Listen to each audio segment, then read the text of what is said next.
Researchers estimate that modern humans have been on Earth for around 300,000 years. And though we've been constantly evolving throughout all this time, the study of biology is relatively new. In fact, we only discovered DNA in the 1860s and didn't realize its importance until the 1900s. Despite everything we know today and all of our modern discoveries, Dr. Steve Riley, an assistant professor of genetics at Yale School of Medicine, says the field itself is still in the beginning stages. A lot of what we do is just descriptive, is saying is that this is the patterns we see. If we break this, this is what happens.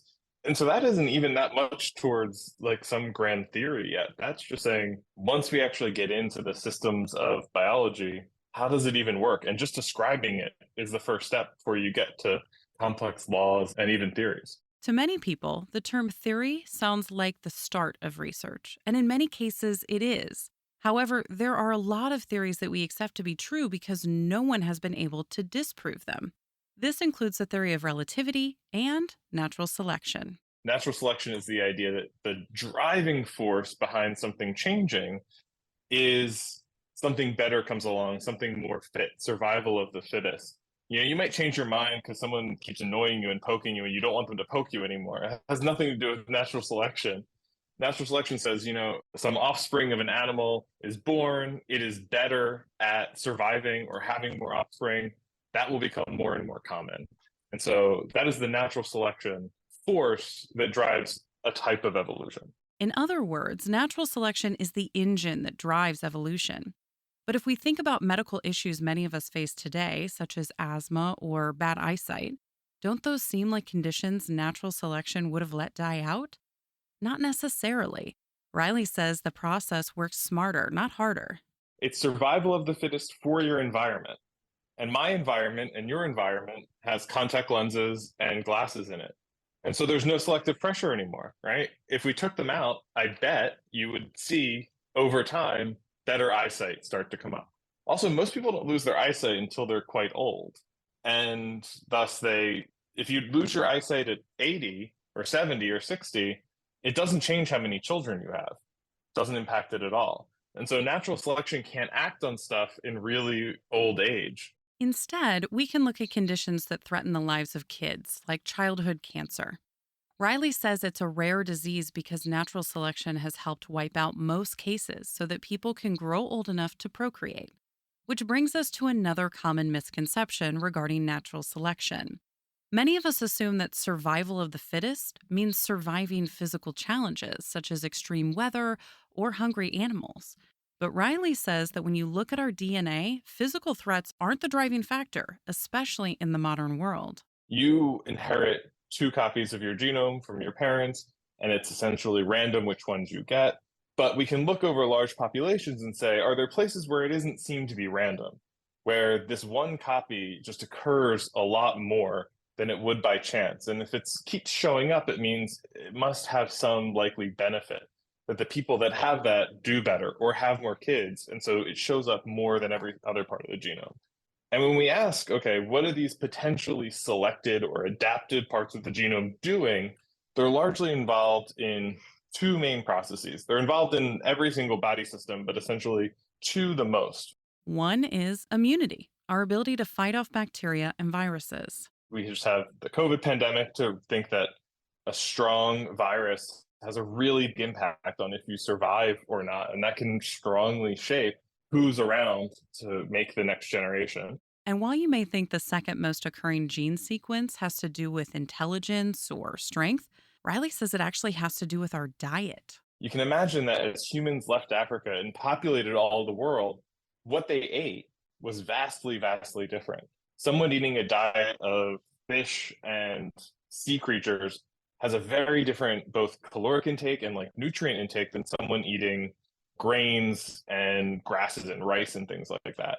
And so our body has done a lot of work in different populations to adapt to what the common diets were in those areas. Mainly because it always comes back to how many kids you have. A lot of that is about getting enough nutrients to have babies and have more kids and lower the time in between kids. And though we like to think of ourselves as much more complex than other mammals, natural selection and evolution doesn't always mean adding to our DNA. In fact, the genetic instruction book on how to make a human is shorter than some other animals. It's smaller, it has stuff removed from it. And that can actually also increase complexity. And it also is a little humbling that there's other work around that's talked about this, that very small changes can have relatively big differences if they add up across the genome. And that at the end of the day, we're actually not that different biologically from chimps and other mammals. Riley and his colleagues recently published a paper in the journal Science, which looks at genes that seem to have been deleted from humans. They stumbled across regions of the genome that occur in every other mammal, except for us. And so it's a little stretch of DNA, maybe just one or two base pairs long, that if you look in mice, if you look in monkeys, if you look in dogs, cats, all have this. And then you look in humans and it's just not there, which is surprising because if you have DNA that's been kept around for 200 million years and then just poof, it's suddenly gone, that would actually, like, if I just heard that, I would say, that seems really important. We probably shouldn't get rid of it. And if we got rid of it, it must be for hopefully a good purpose.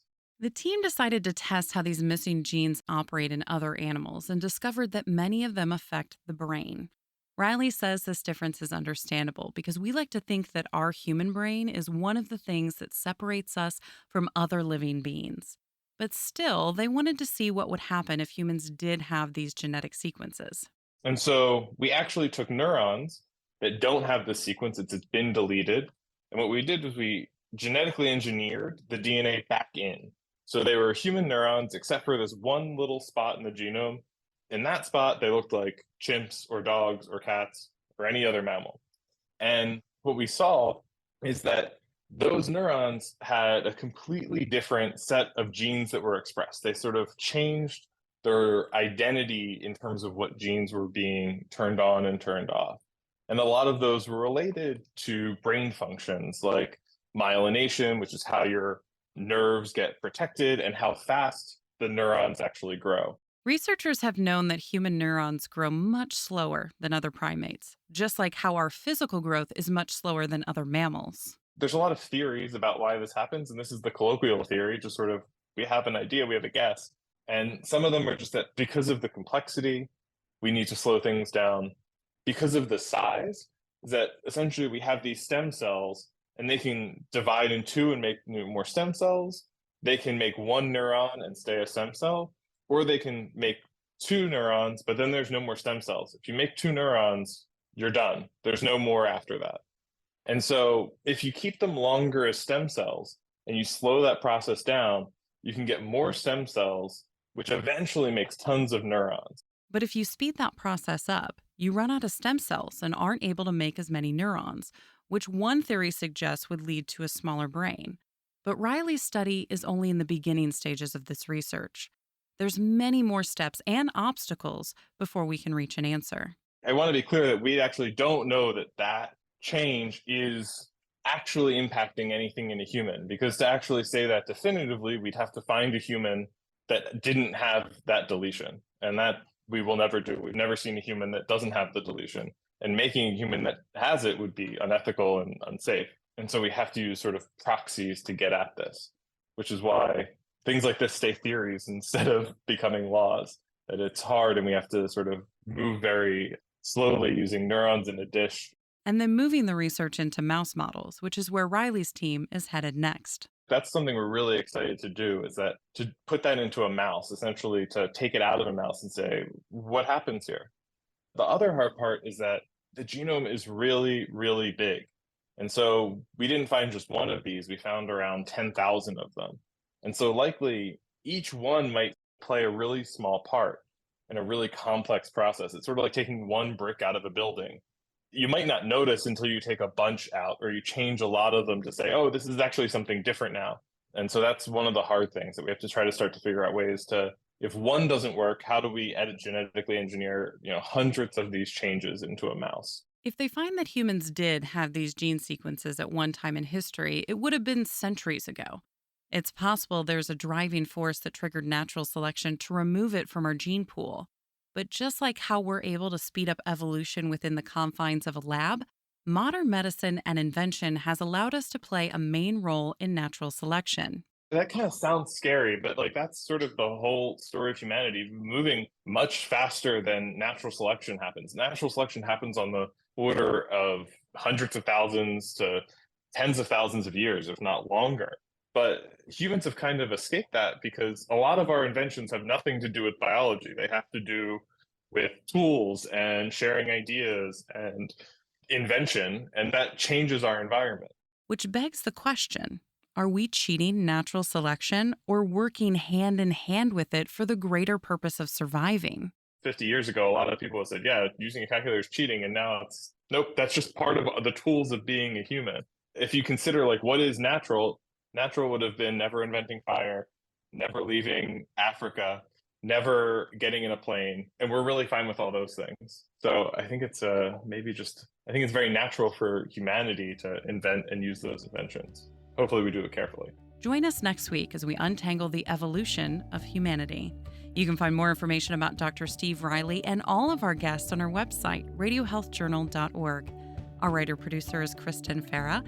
Our executive producer is Amira Zaveri. I'm Elizabeth Westfield.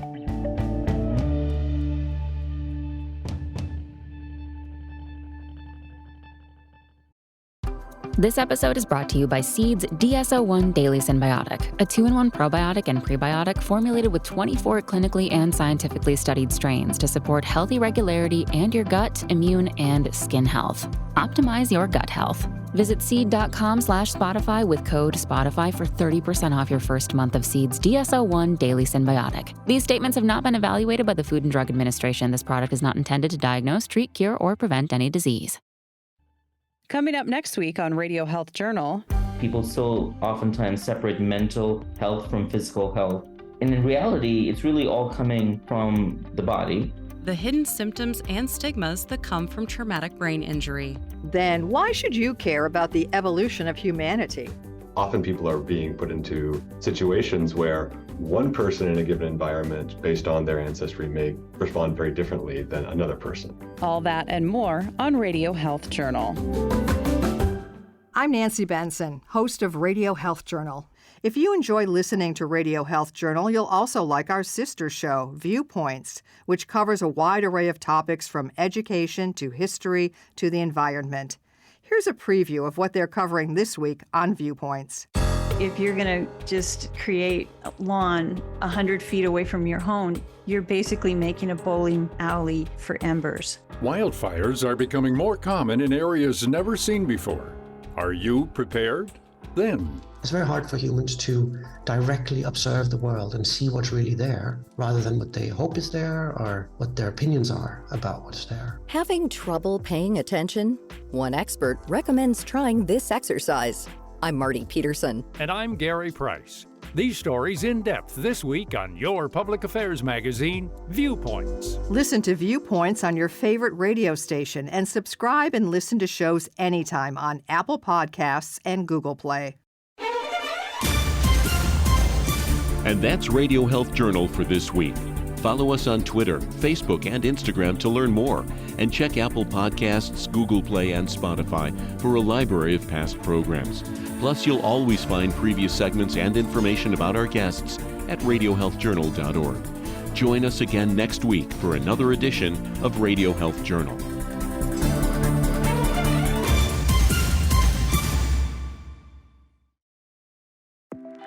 For America's climate goals, investing in clean energy adds up. But what doesn't add up is an additionality requirement for clean hydrogen. Additionality would put an unnecessary and inequitable burden on domestic clean hydrogen producers and have serious consequences for America. America needs clean hydrogen, but an additionality requirement just doesn't add up. Get the facts at cleanhydrogentoday.org. Paid for by the Fuel Cell and Hydrogen Energy Association.